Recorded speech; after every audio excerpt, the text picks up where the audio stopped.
इस टाइम अदालत के बाहर से जज साहब ने खारिज कर दिया बेल और आप ये मनाजर देख सकते हैं। सुना दिया गया है।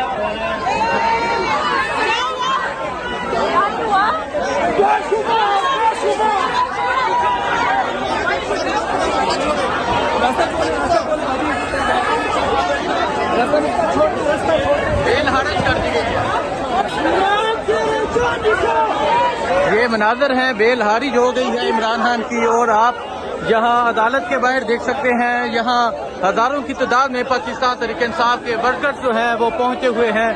ये मनाजर है इस टाइम, यहाँ अदालत के बेल खारिज कर दी गई है। और आप ये मनाजर देख सकते हैं, ये मनाजर है इस टाइम अदालत के बाहर के। जो दरख्वास्त है